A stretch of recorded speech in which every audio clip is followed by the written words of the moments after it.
Welcome to House of David Ministries. I'm Pastor Eric Michael Titleman. Join me as we learn about the rich heritage of our Christian faith. In each episode, we explore a unique topic that will deepen your knowledge of Christ and who we are as His people. In this episode, we're going to learn about the Lord's 8 holy assemblies and festivals. We will discuss how these pertain to the church and not exclusively to Israel, and we'll investigate how the Lord intends for all of us to honor Him in celebrating these joyous occasions. These 8 feasts and celebrations of the Lord and His holy convocations are declared in Leviticus chapter 23. It reads in part, "And the Lord spoke to Moses, saying, Speak to the children of Israel, and say to them, The feasts of the Lord, which you shall proclaim to be holy convocations, these are my feasts."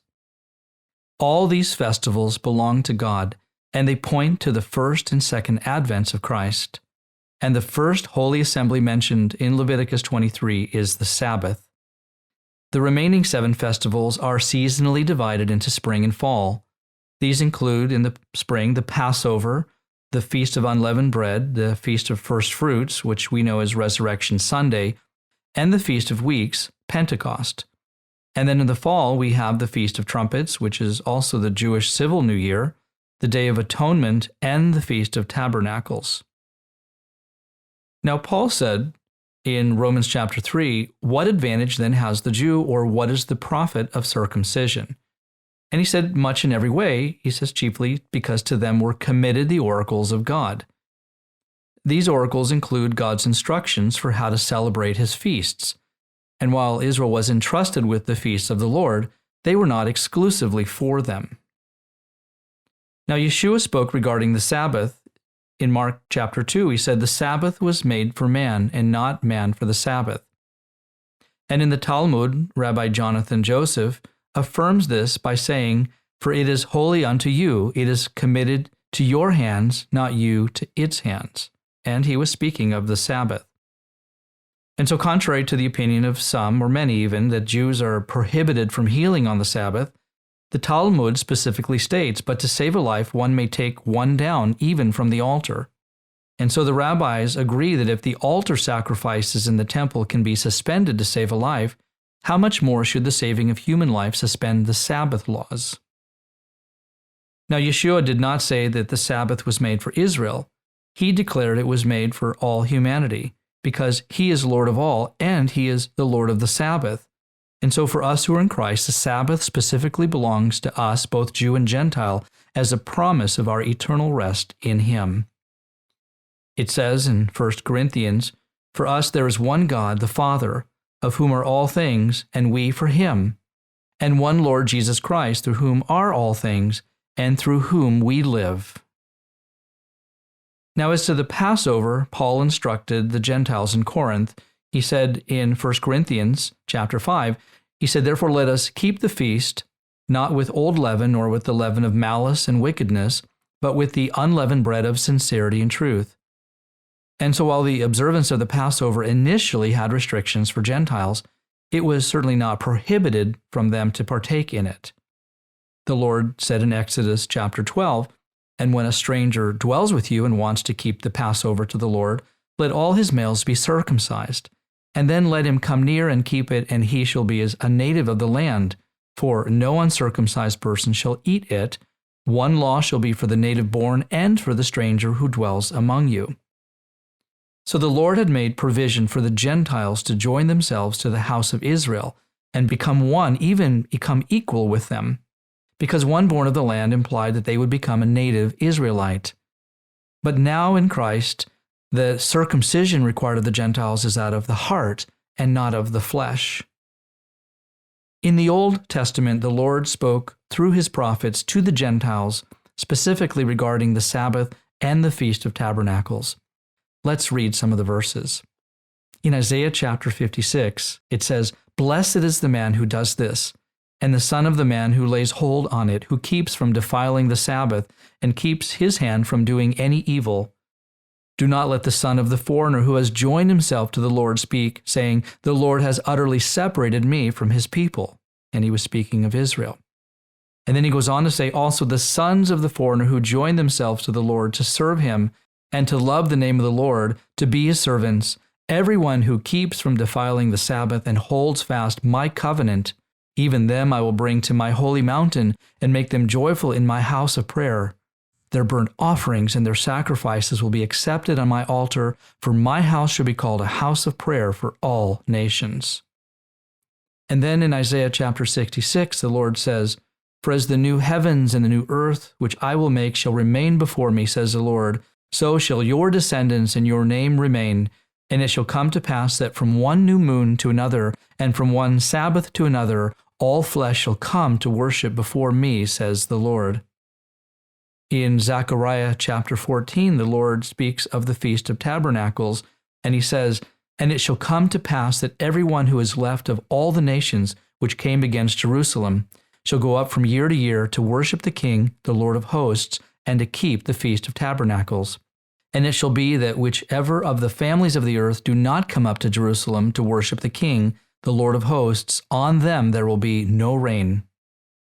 And then lastly in Revelation chapter 7, we read, and after these things I looked, and behold, a great multitude which no one could number, of all nations, tribes, peoples, and tongues, standing before the throne and before the Lamb, clothed with white robes, with palm branches in their hands, which are traditionally held in celebration of the Feast of Tabernacles.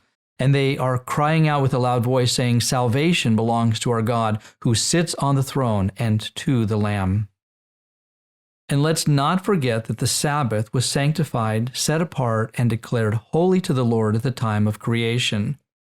In Genesis chapter 2, the Lord says, then God blessed the seventh day and sanctified it, because on it he rested from all his work which God had created and made. And then in Exodus chapter 20, the Lord says, remember the Sabbath day to keep it holy, for in 6 days the Lord made the heavens and the earth, the sea, and all that is in them, and rested on the seventh day.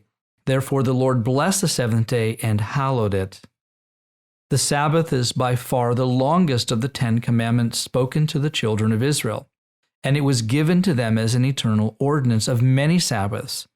It says in Leviticus chapter 16, it is a Sabbath of solemn rest for you, and you shall afflict your souls. It is a statute forever.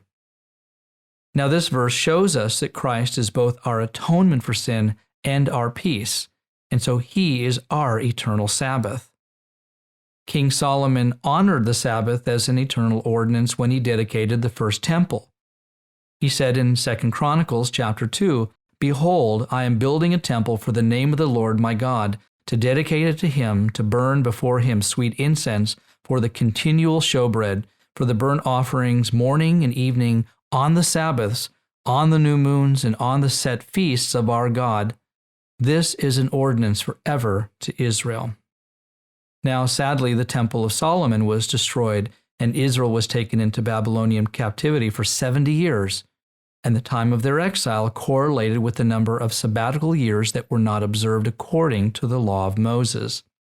And also, it was done to fulfill the word of the Lord by the mouth of the prophet Jeremiah, where he said, until the land had enjoyed her Sabbaths, as long as she lay desolate, she kept Sabbath to fulfill 70 years.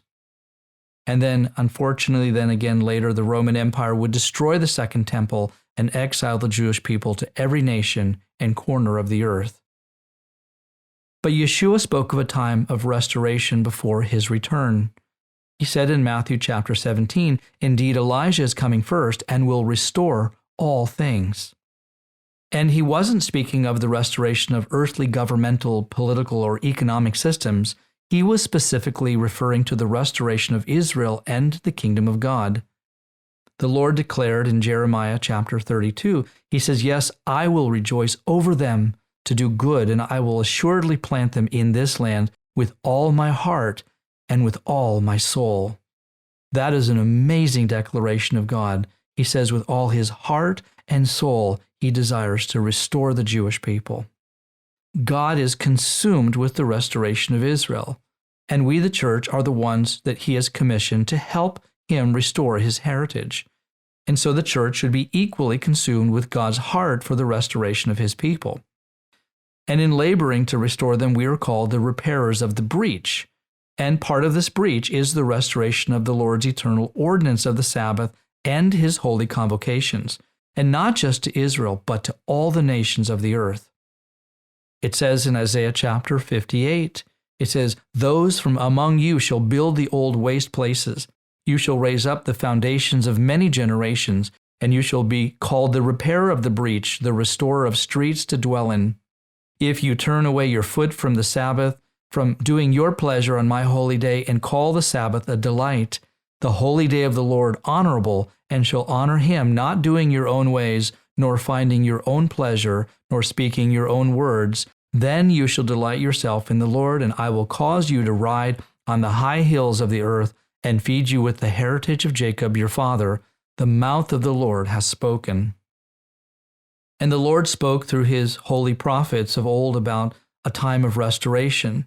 In Matthew chapter 13, it says, "For assuredly I say to you that many prophets and righteous men desire to see what you see, and did not see it, and to hear what you hear, and did not hear it."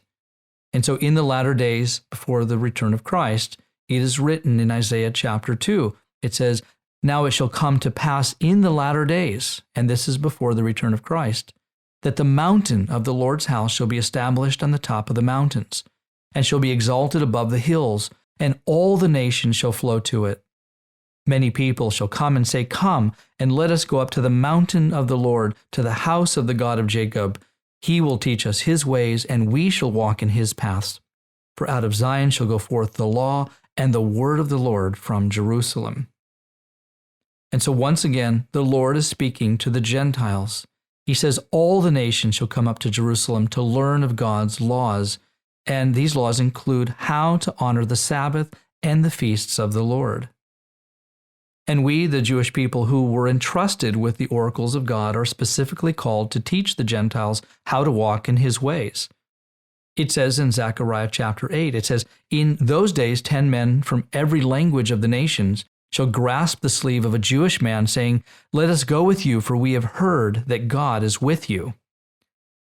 Now, none of this implies in any way that the Gentiles are to become Jewish. In fact, on the contrary, the Lord is building a house, he's making a temple, a house of prayer for all nations. And so the church will sing to the Lord a new song. In Revelation chapter 5, it says, "We sing, in fact, you are worthy to take the scroll and to open its seals, for you were slain and have redeemed us to God by your blood out of every tribe and tongue and people and nation, and have made us kings and priests to our God, and we shall reign on the earth." So there's this irrational fear within the church that by somehow observing the Sabbath and God's festivals, that we're bringing God's people back under the burden and bondage of the Mosaic law. Well, far be it from that. The Sabbath is a gift for God's people. It's not only a day of rest, it's a promise of the Holy Spirit and a reminder of our future eternal rest in Yeshua. And God created the world to flow in seasons, from new moon to new moon. And his holy convocations give us this pattern that continually brings us back to a place of both remembering what the Lord has done for us and the anticipation of all the amazing things that he is yet to bring forth. And that's why it says in 1 Corinthians chapter 2 that eye has not seen, nor ear heard, nor have entered into the heart of man the things which God has prepared for those who love him. And as we wait on the imminent return of Christ, we are called to immerse and delight ourselves in his presence, and not to dishonor the Sabbath and the Lord's holy convocations by using these days of rest as opportunities to catch up on errands or become immersed in other selfish activities. No, the Lord said we are to honor him and not go our own ways or find our own pleasure or speak our own words. He said these are holy days of rest that are sanctified and set apart so that we might delight in him, praying, worshiping, singing, dancing, studying his word, and bringing the family of God together for joyful celebrations of food and eternal friendships. So, dear brothers and sisters in Christ, let us in everything give thanks, for this is the will of God in Christ Jesus for you. Amen.